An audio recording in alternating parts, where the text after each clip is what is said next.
यदि यही रहा क्रम बच्चों के उत्पादन का, तो कुछ सवाल आगे आएंगे बड़े बड़े। सोने को किंचित धरा पर जगह मिलेगी नहीं, मजबूरन हम तुम सब सोएंगे खड़े खड़े। जी हाँ, काकाहात रसी की ये पंक्तियां बिल्कुल सटीक बैठती हैं। जिस प्रकार से बच्चों का उत्पादन हो रहा है, अर्थात जनसंख्या वृद्धि हो रही है, और पिछले कुछ दशकों में जनसंख्या विस्फोट जिस प्रकार से हुआ है। तो आज क्योंकि विश्व जनसंख्या दिवस 11 जुलाई है, तो हम विश्व में भारत और भारत में उत्तर प्रदेश का जो अचीवमेंट है, जो स्थान है, जो मुकाम हासिल किया है, जो प्रथम स्थान हासिल किया है, उसको सेलिब्रेट करने वाले हैं।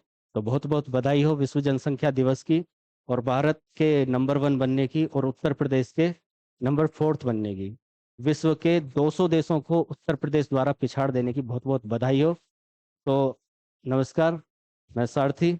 और यहाँ पर हम बहुत सारे आंकड़े नहीं, लेकिन कुछ तथ्यों के साथ में हमारा फर्ज बनता है कि हम विश्व जनसंख्या दिवस पर अपने भारत और उत्तर प्रदेश के जनसंख्या में स्थान से परिचित हो जाएं, रूबरू हो जाएं, और उस हकीकत को समझ पाएं जो वर्तमान की है।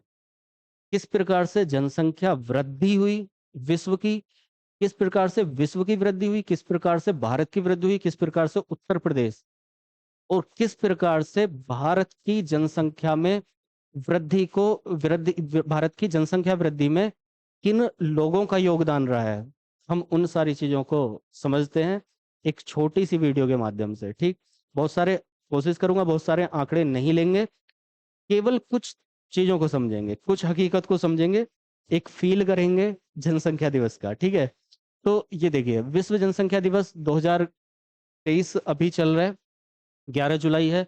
तो 11 जुलाई को हम मना रहे हैं, लेकिन हुआ क्या है, किस प्रकार जनसंख्या बढ़ी, तो ये बात है 1987, 1987 की 11 जुलाई की ही बात है। तो 11 जुलाई को ये अनुमान लगाया गया कि पूरे विश्व की जनसंख्या 5 बिलियन, 5 अरब को क्रॉस कर चुकी है। तो डिसाइड किया गया 1989 को कि हम इसको 11 जुलाई को विश्व जनसंख्या दिवस मनाएंगे और लोगों को जागरूक करेंगे। लेकिन जागरूक होने की जगह केवल हम स्टेटस लगाने लगे, विश्व जनसंख्या दिवस की हार्दिक शुभकामनाएं। ठीक, हमें पता नहीं कि जनसंख्या किस तरीके से और क्या स्थान, क्या अचीवमेंट हम हासिल करते जा रहे हैं, वो नहीं देखा। किस प्रकार से हम जनसंख्या को बढ़ाते जा रहे हैं, वो नहीं देखा। तो आज वही हमें देखना है कि देखिए, अगर हम पूरे विश्व की जनसंख्या को लें, तो 1987, ठीक कितने साल हुए होंगे अभी, 2023 चल रहा है। लगभग इतने वर्षों में हमारी जनसंख्या डबल नहीं हुई है, तो पूरे विश्व की जनसंख्या लगभग 1.5 गुने से ज्यादा हो गई है। अभी वर्तमान जनसंख्या पूरे विश्व की 8 बिलियन को क्रॉस कर चुकी है। ठीक, तो वो चीज हमें समझनी है। पूरे विश्व में अगर हम भारत को देखें, तो भारत पहले, अगर हम 2000, ये अभी 2011 की जनगणना मैंने खोली हुई है, 2000, क्योंकि 2021 की जनगणना नहीं हुई है अभी। तो 2011 की अगर जनगणना को मान लेते हैं, तो भारत की जनसंख्या कितनी, 121 करोड़। ठीक, वर्तमान में ये जनसंख्या कितनी होगी लगभग 130 से ऊपर, 135 करोड़ के आसपास, 140 तक भी पहुंचने का अनुमान है। यानी कि पूरे विश्व में जो देश आते हैं जनसंख्या में, पहले नंबर पर आता था, 2011 की बात कर रहा हूं मैं जनगणना के अकॉर्डिंग, चीन पहला स्थान, दूसरा स्थान अमेरिका, सॉरी, पहला स्थान चीन, दूसरा स्थान भारत, भारत के बाद अमेरिका यूएसए, फिर इंडोनेशिया और ब्राजील। ठीक, तो अब ये देश जरा ध्यान से देखिए, पहले नंबर पर चीन है, दूसरे नंबर पर यूएसए, तो सॉरी, यूएसए भारत के बाद है, मैं इसको पहले लिख देता हूं गलती से। Bharat, USA, Indonesia, Indonesia and Brazil, Brazil. ठीक, अब ये जनसंख्या समझने का प्रयास कीजिए कि अगर हम पूरे विश्व की जनसंख्या देखें, तो हमारे भारत ने वर्तमान में जो आंकड़े लगाए जा रहे हैं, तो अभी 2023 में चीन और भारत की जनसंख्या में बहुत ज्यादा डिफरेंस नहीं था। तो लगभग लगभग अभी यह अनुमान है कि भारत पहले स्थान पर आ गया होगा। पहला पॉइंट कि भारत फर्स्ट नंबर पर वर्तमान जनसंख्या में आ गया होगा, कोई बड़ी बात नहीं। अभी मैं बताऊंगा कि भारत का कितना क्षेत्रफल पूरे विश्व में और कितने जनसंख्या को धारण करे हुए है, और उसमें भी उत्तर प्रदेश। तो भारत प्रथम स्थान पर आ गया, गोल्ड मेडल मिल गया, मुकाम हासिल। ठीक है, तालियां। अब उसके बाद क्या हुआ, यूएसए जो थर्ड नंबर पर है। सोचने की बात, ये चीन की या भारत की अगर जनसंख्या को लें, तो भारत की जनसंख्या 121 करोड़ 2011 में। वर्तमान जनसंख्या अगर हम माने तो 135 करोड़ भी मान लेते हैं, 130 करोड़ भी मैं मान लेता हूँ, नॉर्मली बहुत कम करके, सबसे कम 130 करोड़ मान लेते हैं, 135 करोड़ मान लेते हैं। तो यूएसए की जो वर्तमान जनसंख्या है लगभग 33 करोड़, 32-33 करोड़। अब सोचिए, जो हमारे बाद में जनसंख्या पे अगला स्थान धारण कर रहा है, उसकी जनसंख्या और हमारी जनसंख्या में लगभग 100 करोड़ का अंतर है। 100 करोड़ का अंतर, यानी कि जो तीसरे नंबर पर है, जो हमसे बाद वाला है, उससे जो हम आगे निकले हुए हैं, 100 करोड़ ज्यादा जनसंख्या लेके आगे निकले हुए हैं। सोचने वाली बात है। यानी कि जितनी उसकी जनसंख्या है उससे कितना गुना, लगभग 4 गुना हम लिए हुए हैं जनसंख्या में। पहला अचीवमेंट, प्रथम स्थान पर पहुंच रहे। दूसरा अचीवमेंट कि जो हमसे बाद वाला है उससे हम 4 गुना आ गए हैं, 4 कदम आ गए हैं, और उससे लगभग 100 करोड़ जनसंख्या तो एक्स्ट्रा लिए हुए हैं। वो क्या करेगा। अब अगर बात करें तो जितनी इसकी अभी जनसंख्या है यूएसए की, उतनी जनसंख्या तो हमारी आजादी के टाइम पर थी। ठीक है, अब अगर कोई हमें कुछ बोलता है तो बात मिला दो उन्हें कि जितनी जनसंख्या तुम्हारी अभी है उतनी तो हमारी आजादी के टाइम पर थी। मतलब अगर हम भारत की बात करें तो भारत की जनसंख्या का ये ग्राफ है, 1901 में भारत की ये वाला ग्राफ। ठीक, 1901 में, यहाँ से मैं पहले इसको बता देता हूँ, ब्राजील की जनसंख्या लगभग 20-22 करोड़। देखिए, 1901 में जो भारत की जनसंख्या होती थी वो लगभग 23 करोड़ के आसपास। फिर क्योंकि हर 10 साल में हमारी जनगणना होती है, तो 1911 में जनसंख्या लगभग 25 करोड़, लगभग 1921 में जनसंख्या लगभग 25 करोड़। ये एक डाउनफॉल था, पूरे इतिहास में केवल एक ही बार ऐसा हुआ है। ठीक, उसके बाद में 1931 27 करोड़ के आसपास, 27-28, 41, 31, 32 करोड़, और 1951 जब अब आजाद हो गए तो लगभग 36 करोड़ के आसपास। यानी कि 1947 में लगभग 33 करोड़ के आसपास भारत की जनसंख्या थी, जो वर्तमान में अमेरिका की जनसंख्या है। अब इतना भी हमें पता होना चाहिए कि अगर ये पूरा पूरा विश्व है, ये वाला हिस्सा, तो उसमें भारत का जो क्षेत्रफल है वो क्षेत्रफल लगभग ये है। ठीक है, लगभग 2.5% के आसपास भारत का क्षेत्रफल है पूरे विश्व के क्षेत्रफल का। ठीक है, मैं इसको गोल बना देता हूँ क्योंकि सोचेंगे कि धरती ऐसी कैसे होगी, कब से होगी। तो पूरा विश्व ये है, तो उसमें से भारत का जो क्षेत्रफल है वो क्षेत्रफल लगभग इतना, ये भी थोड़ा ज्यादा हो गया है, इससे कम, लगभग 2.5% के आसपास। और पूरे विश्व की जनसंख्या का जो भारत धारण करे हुए है, वो धारण करे हुए है लगभग इतना, यानी कि लगभग 17% के आसपास। पूरे विश्व का मात्र 2.5% भारत का क्षेत्रफल है। लगभग मैं बता रहा हूँ, एग्जैक्टली आंकड़े नहीं कर रहे, केवल हम जो हकीकत है उससे रूबरू हो रहे हैं।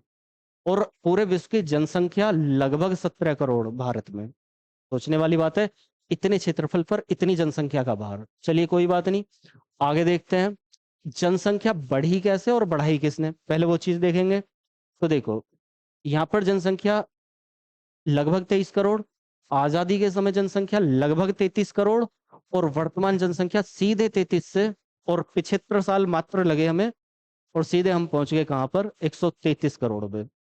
ठीक है, मतलब इतनी जनसंख्या।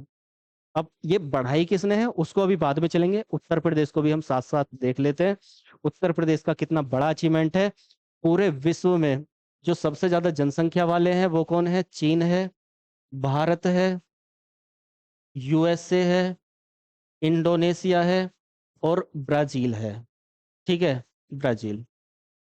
अब अगर हम बात करें तो पूरे विश्व में अगर ब्राजील की बात करें, लगभग 20-22 करोड़ ब्राजील की जनसंख्या है। उत्तर प्रदेश की जनसंख्या जो ली गई थी, एक बार उत्तर प्रदेश की जनसंख्या दिखा देता हूं मैं। उत्तर प्रदेश की जनसंख्या जो 2011 में निकल के आई थी, वो ये आप देख लीजिए, लगभग 20 करोड़ के आसपास, 19.98। ठीक है, 19.98। तो भारत की पूरे भारत की जनसंख्या जो परसेंटेज में पूरे विश्व की जनसंख्या है, उत्तर प्रदेश भी पीछे नहीं रहा। लगभग परसेंटेज में देखें तो लगभग 17%। मतलब पूरे विश्व में भारत का जितना स्थान है, जितनी परसेंटेज को भारत धारण करे हुए है, भारत की ही लगभग उतनी परसेंटेज को उत्तर प्रदेश धारण करे हुए है, लगभग 17% वही। और अगर हम बात करें जनसंख्या, तो यहाँ पर ये जनसंख्या थी लगभग 20 करोड़ के आसपास। उत्तर प्रदेश की वर्तमान जनसंख्या लगभग कितनी हो जाएगी, लगभग में 22, 23, 24 करोड़। ठीक, जो ब्राजील की जनसंख्या से ज्यादा हो गई है। लेकिन यहाँ उससे ब्राजील से कंपेयर करने से पहले एक चीज मैं दिखा देता हूँ कि यहाँ पर जो जनसंख्या घनत्व है उसको देखना भी बहुत ज्यादा जरूरी है। 828 जनसंख्या घनत्व का मतलब होता है, पूरे भारत का जो जनसंख्या घनत्व है वो 382 है। मतलब 1 किलोमीटर के एरिया में जो एवरेज लोग भारत में रहते हैं वो 382 लोग रहते हैं। वहीं पर अगर हम देखें, जनसंख्या घनत्व का मतलब है कितने एरिया में कितने लोग रह रहे हैं। उत्तर प्रदेश में 882 लोग रह रहे हैं, जबकि सबसे कम जनसंख्या घनत्व की अगर बात करें तो यहाँ पर आगे चल के देखेंगे हम। देखिए ये जनसंख्या घनत्व है, इस जनसंख्या घनत्व में ये 17 वाला भी है, अरुणाचल प्रदेश। अरुणाचल प्रदेश में 1 वर्ग किलोमीटर में मात्र 17 लोग रह रहे हैं। लेकिन भौगोलिक कंडीशंस हैं, भौगोलिक कंडीशन के अकॉर्डिंग वहां पर कम लोग रहते हैं, लेकिन मौका मिला तो वहां भी जाके बढ़ा देंगे। और लेकिन अगर मैं विश्व की बात करूं तो बहुत सारे, ज्यादातर देश ऐसे हैं जिनका जनसंख्या घनत्व इस अरुणाचल प्रदेश के 17 से भी कम है। मतलब 1 वर्ग किलोमीटर में 17 लोग, उससे भी कम। रूस को देखेंगे, पूरे विश्व का सबसे बड़ा देश है। किस तरह से, इतना बड़ा देश, ठीक है, उसके सामने भारत इतना। ठीक, इसमें उतनी जनसंख्या नहीं है जितनी अपने उत्तर प्रदेश में है। सोचने वाली बात यह है, उत्तर प्रदेश ये वाला, इसमें उतनी जनसंख्या नहीं है जितनी इसमें है। सोचने वाली बात यह है। तो समझे होंगे, उम्मीद है। अब मैं आ जाता हूं यहाँ पर कि उत्तर प्रदेश क्या अचीवमेंट धारण करे हुए है। तो देखिए, ये उत्तर प्रदेश को ऐसा मान लेते हैं, हमारे अभी 4 देश थे। एक चीन था, यूएसए था, और भारत तो खुद है ही। भारत को अगर शामिल इसमें कर भी लें तो चीन, Bharat, USA, Indonesia, Brazil, Pakistan. ठीक, ब्राजील पाकिस्तान की जनसंख्या लगभग बराबर है। और हमें गर्व होना चाहिए कि उत्तर प्रदेश की जनसंख्या पाकिस्तान की जनसंख्या से भी ज्यादा लगभग में हो चुकी है, और हो गई है, हो गई है। वर्तमान आंकड़े अगर लेंगे तो ये ब्राजील से भी आगे निकलेगा हमारा उत्तर प्रदेश। यानी कि मात्र ये चीन, यूएसए और इंडोनेशिया, इन देशों को छोड़कर, भारत में तो खुद उत्तर प्रदेश है ही, पूरे विश्व में जितने भी देश हैं सब उत्तर प्रदेश से पीछे हैं। यानी कि विश्व के लगभग 200 देश उत्तर प्रदेश से जनसंख्या के मामले में कम है। भारत से कम नहीं, भारत से तो ही है, उत्तर प्रदेश हमारे प्रदेश से कम है। हमारे प्रदेश की बराबरी नहीं कर पा रहे 200 देश, तो देश की बराबरी क्या कर पाएंगे। ठीक है, तो ये सोचने वाली बात है। अब जनसंख्या में योगदान किसका है मैं उसको दिखा देता हूँ। जनसंख्या में योगदान ये देखिए, ये उत्तर प्रदेश की जनसंख्या, ये सभी देशों की जनसंख्या है। लेकिन हम अगर बात करें किस तरीके से जनसंख्या बढ़ी है, यहाँ थोड़ा सा ये देखना है। मैं किसी कम्युनिटी पर प्रहार नहीं कर रहा हूँ, किसी कम्युनिटी की आलोचना नहीं कर रहा हूँ, जो तथ्य है केवल वो बता रहा हूँ। हो सकता है कि किसी ने भी किसी भी कम्युनिटी की ज्यादा या कम आ रही हो। तो देखिए, 1951 में जो परसेंटेज होती थी वो होती थी लगभग 84% हिंदू पॉपुलेशन। ठीक, अगर अकॉर्डिंग टू कम्युनिटी देखें तो हिंदू पॉपुलेशन, जो हिंदू जनसंख्या होती थी वो लगभग 84%, किसकी, पूरे भारत की जनसंख्या का लगभग 84% हिंदू थे। और लगभग 10% से भी कम मुस्लिम, लगभग 2.5% क्रिश्चियन, लगभग 0.25% ये सिख सिख और बुद्ध, उससे भी कम, 1% से भी कम।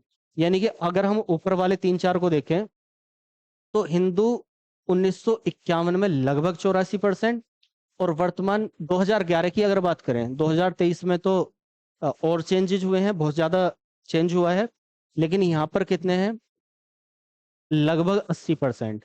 यानी कि यहाँ पर लगभग 5% की कमी परसेंटेज में, मतलब जनसंख्या में नहीं, परसेंटेज की बात कर रहा हूं मैं।